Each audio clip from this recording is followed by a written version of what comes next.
It's the Brad and John Show. It is the Brad and John Show, and this is C Block for March 18th, 2025. The reason I'm laughing is because of the fact that we have a computer issue this morning. We have no breaks, so essentially it's just one continuous show.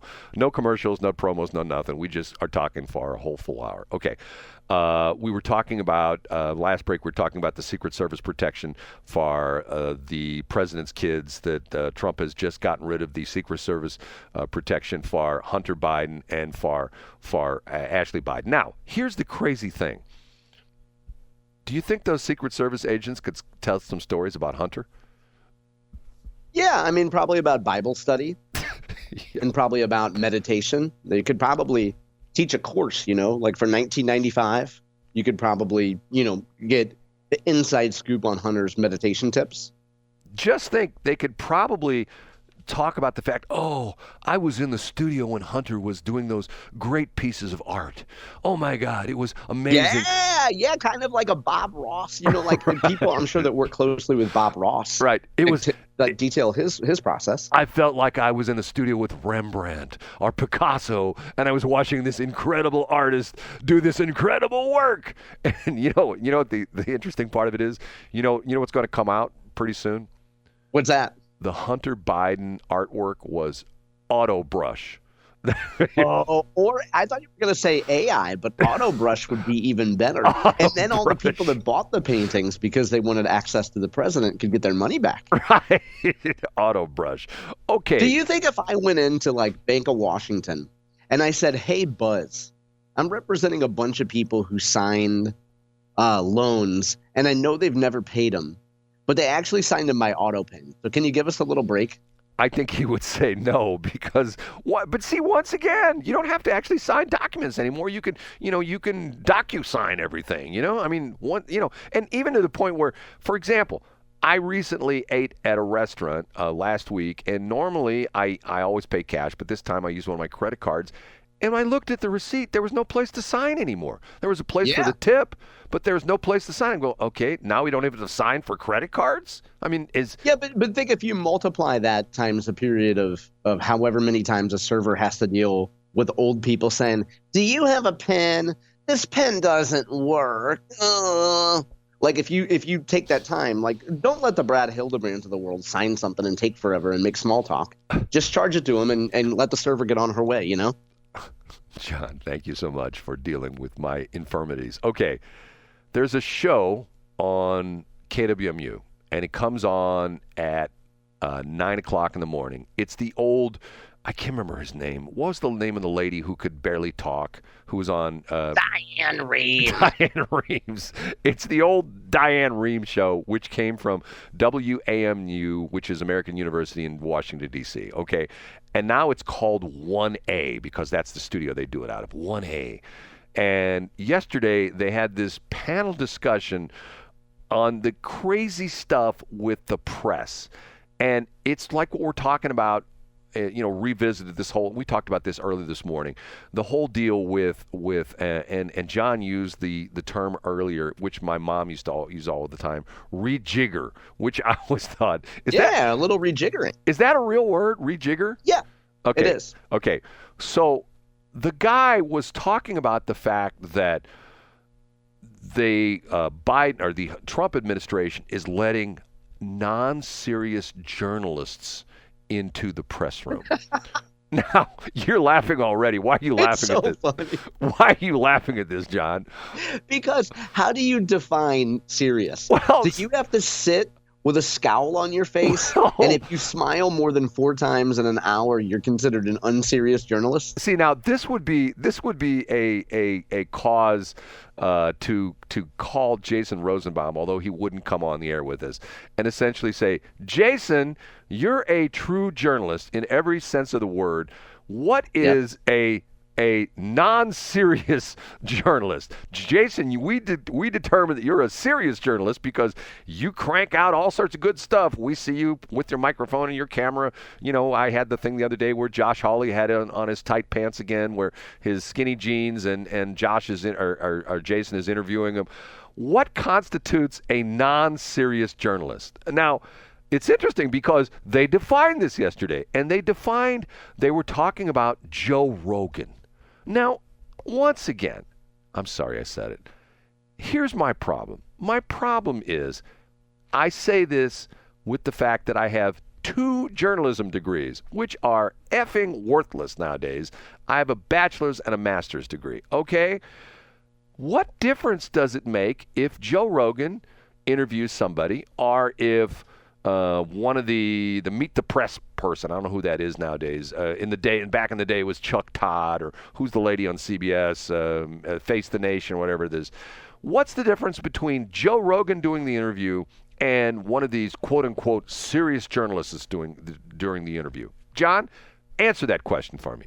The answer is Joe Rogan has not passed the test of the gatekeepers because the group wants to be able to define who's one of them and who is not one of them. John, now, go ahead, Brad. Very succinctly, you have nailed it exactly. Yeah, I mean, they do their own gatekeeping, and it's the idea of you are in the club, you are not in the club. That is it, 100. You have just embellished upon your perfect embellishment. How's that? Or whatever that is. I mean, that's exactly what it is. And I'm thinking to myself, here's a bunch of pointy-head, liberal people on NPR. Well, they're not, essentially they might as well be saying, well, he's not part of the club. He doesn't dress like us. And he drops the F-bomb, which lately the Democrats been dropping lots of F-bombs. Well, who's the gal we play all the time? Everyone, the one, I get the one quote. We've got the things here. What's her name? Sonny Crockett? No, what's Jasmine Crockett? Oh, Jasmine Crockett. Jasmine Crockett. Yeah. Sonny Crockett's brother, or Sonny Crockett's sister. Okay, so and they're talking about this, and I'm driving along thinking to myself, I don't believe I'm listening to this. And essentially, what they are doing is they're essentially saying, hey, the train has left the station and we're not on it. Isn't that what they're saying? I think so, Brad. And I think the bigger issue here is if you put ideology aside for a minute, I think a lot of these journalists feel like they had to sacrifice part of their personality in order to fit the mold of a serious journalist. So whether they went to the Mizzou School of Journalism or the Columbia School of Journalism, they thought, okay, I want to be part of that exclusive group of serious journalists. So I am not going to have fun. I'm going to stifle my own personality, not necessarily their own political views, but I'm going to stifle my personality. I'm going to fit a mold. And then they see somebody like Joe Rogan, who is authentically himself, and they say, dang it, why can't I do that? Why can't I be who I really am? Why do I have to fit this model of what a journalist is? And they loathe that in Joe Rogan, and they resent the fact that Joe Rogan can be who he is, but they cannot be who they authentically are. And I think the thing that I've heard that people have made the comment about Joe Rogan is that when he does his interviews, you get the impression he has this tremendous curiosity factor. He asks questions that, and I make the point all the time, this back in the day, this was Howard Stern. He asked the questions that nobody else would ask. I mean, yeah, I agree. I can remember interviews with, I will never forget listening to an interview with Donald Trump. This is probably back, I don't know, 2002, 2003, something like. It's been 20 years ago. It was about Marla Maples, right? Well, it was about Marla Maples, and it was about Donald Trump told the story that his head of security had an affair with one of his wives. I don't know which one it is, and that's how they ended up getting divorced. And he came right out and said, I paid this man good money. I trusted this man. And what did he do? He broke my trust. He defied his job. He did not do his job properly. And he had an affair with the woman who he was protecting, my wife. And he says, I will make this guy's life miserable for the rest of his life. And Trump says, how you going to do that? He says, I've got a whole bunch of attorneys. I'm just going to sue this guy till the day he dies. And Stern's going, what do you mean you're going to sue him?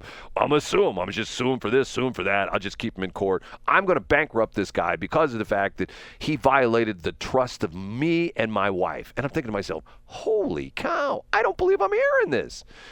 And that was the kind of interview. But now if Trump would have been on Meet the Press, they never would have asked that question, right? Yeah, or they would have asked it in a real in a real kitty foot way. You know what I mean? Like a small kitty. They would have asked it. They would have really kitty footed around the topic and ask it. You know? I mean, think kitty foot. We've had some real we rejigger and kitty. Well, I mean, you can't say the P word, right? Oh, I get what you're saying. Okay, kitty foot. They kitty footed around. They would kitty foot around. Well, you can say pussy foot. I think that's a real hurt. I think that's okay. I think we can say that. But I don't want to roll the dice on the air, Brad. I think that's in the here. Let me look it up. I think that's in the regular old Let's look it up. I think it's in the regular old dictionary. Pussyfoot. I think that's wasn't that like for all the cowboy movies? Oh, I don't want you pussyfooting around here. Okay, yeah, here probably. it is right here. It sounds like very John Wayne-ish. From the Oxford Language Dictionary. Act in a cautious or non-committal way. I realized I could no longer pussyfoot around. Okay, so we can say pussyfoot. Okay. Yeah, thank goodness. Yeah. So we can rejigger things, we can pussyfoot. Okay, so your point... As long as it doesn't end up cattywampus, we're okay.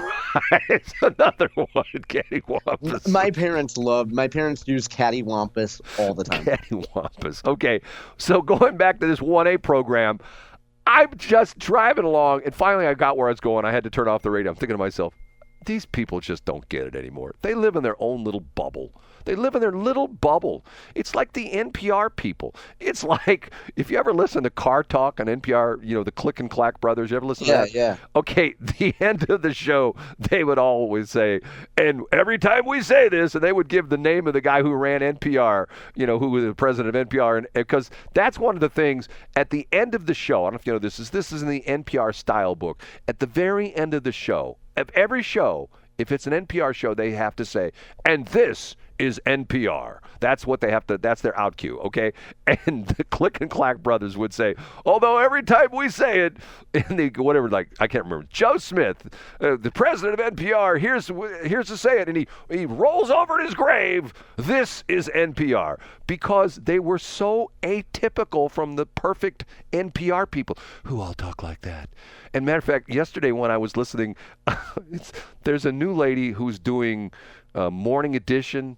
There's one guy's got initials as his name. I can't remember his name. There's a woman, and she's an Elaine Cha clone. I mean, really? She went to the same voice school. She talks like that. She talks. I'm sorry, John. She could just be breathless, Brad. She could just, maybe she has a lung condition. We don't know. Hold it. I can't resist it. Hold on a minute, John. So don't be mad at me, but here we go. Jake, is very clearly a cognitive decline. That's not it. That's what I'm referring to. Hold it. Here. Unicorn fart dust. That's right. Unicorn fart dust. I'm sorry. I had to play it, John. I'm like a little kid. Sometimes you just can't stop me. Okay. Anyway, the 1A thing, and the more I listened to it, I thought to myself, exactly what you said. They're no longer in the cool kids club. You know what I mean? It's no longer cool to be a journalist. It's no longer cool to be like, Walter Cronkite or some of these iconic, Huntley and Brinkley or who's the Washington Post, the guys that brought down Woodward and Bernstein. And this reminds really quickly, we haven't ever talked about this on the show, but many years ago, Scott Faughn applied by whatever application process there is to be a member of the Missouri Capitol Press Corps. Remember when the Missouri Capitol Press Corps mattered? Remember when that was like officially a thing? Do you remember those days? I do, and I bet you any money they would not let him in, right? 100% right. Yeah, they said that they pulled the thing of credentials or ideological bias or something like that. And, Look, I'm obviously biased about this, but I think Scott applied in good faith and said, well, why can't I enjoy the same thing that an official member of the Capitol Press Corps would enjoy, which is, I don't even think Scott wanted a parking spot. I think he just wanted, to maybe get office space. He clearly didn't end up needing it. The point is, the Capitol Press Corps was like, we're not sure. We're going to need a little bit more time. Like, why do you want to do this? Are you really a journalist? So eventually, but just look at the growth of Scott on every platform. He doesn't need them. I was just going to say, he's probably the source. I I've become increasingly more aware of him since you've been with me on the show. But, I mean, I knew exactly who he was before. He was a force to be reckoned with. He's like the go-to guy in the Capitol. I mean, if you want to get an audience, and not only that, he goes across political lines. He gets Democrats on his show all the time, doesn't he? Absolutely. Half the panel most of the time. If you lead, and sorry to interrupt, Brad, but like if you're running for governor in Missouri as a Democrat, you got to be on Scott's show. You're running for attorney general as a Democrat, you got to be on Scott's show. Like you're the House minority leader. You want to be on the panel or have somebody close to you on the panel every week so you can talk about the Democrat agenda. Oh, which brings me to another point. Okay, I forgot about this. Because I heard this not this past Saturday, but the Saturday before. Okay, there's a guy on NPR, used to be a big NPR star. His name's Scott Simon. You know who this guy is? Yeah, I've heard of him. Yep. Okay, he used to be one of the Monday through Friday guys. Now he does one day a week. He does Saturday, okay? And he does Saturday, and he sounds like a real nice guy. He's one of those. He's got a friendly voice. Hi, I'm Scott Simon, and he has a great delivery. I love listening to him. Until a week ago Friday, his guest that he had on for 10 minutes was Greg Gutfeld. Okay? And I'm thinking to myself, whoa, this is interesting. And the reason he had him on was because of the fact that they were talking about the fact that now Greg Gutfeld is the #1 nighttime talk show dude. He beats all the other people. He beats Tonight Show, and he beats, whatever John, the show was. Jon Stewart. Yeah. Jon Stewart, but he's only on one day a week and stuff like that. So he has Greg Gutfeld on, and he starts playing some of the quotes from Greg Gutfeld. And what's interesting was Gutfeld makes fun of people, right? What do comedians do? They make fun of people. Okay, Scott Simon called him out on this. Scott Simon, and in a very serious tone, like in a PO'd tone. Can we say PO'd on the radio? In a very PO'd tone, he was sort of admonishing Gutfeld, and Gutfeld was just sort of laughing at it. Well, hey, that's what we do the show. We have fun, And once again, I'm thinking to myself, this guy doesn't get it. He's so in his little NPR castle, whatever you want to call it, that he's like, oh my God, here's a guy on late night television who's making fun of people. Okay, go back and look at some of the monologues from Johnny Carson. Johnny Carson constantly, whoever was in the president's office, always made fun of him. Am I kidding, John? No, you're absolutely right. And he made jokes about this person, that person in the news. And what was interesting about it was if you hear people critique the current hosts of the current crop of nighttime guests or nighttime show hosts, not including Greg Gutfeld, but the other guys, Trump, or back in the day, Johnny Carson and all those people, they were equal opportunity offenders. Wouldn't you say that was the way it was? Of course, yeah. They would make fun of Jimmy Carter just like they would make fun of Ronald Reagan. Exactly. And sometimes they would make fun of both of them. They would, because there was a crossover between Carter and Reagan back in the late 70s, early 80s. And they would make fun of the fact that Reagan was an actor. What does he know about being the president? He was an actor. And they'd say that kind of stuff. But Scott Simon was obviously incensed by Greg Gutfeld. I'm thinking to myself, God, here we go again. This is the problem with NPR. They just don't get it. You're making fun of the #1 show because of the fact that it's sort of, you get the impression it's not scripted. If you've ever seen the show, it's a bunch of people, they sit around, they start a kibitz. Is that a good word, John? Can we use that? Yeah. We've been knocking down the phrases this morning. Kibitz, whatever, took us, and the one that you didn't know, remember what was the one that we had that It was schmutz. And by the way, you're kvetching right now. Go ahead. I'm kvetching right now. Okay. We have to go. And here's the problem, John. My computer is not working, so here's what's going to happen. We're just going to stop talking, and the computer is going to automatically do what they call a silence audio fill, and I'll try to get the computer working. We'll try to get Armstrong and Getty on the station here in a couple minutes. So, all right, I'll see you tomorrow, Brad. What a day it's been. John, we'll talk tomorrow.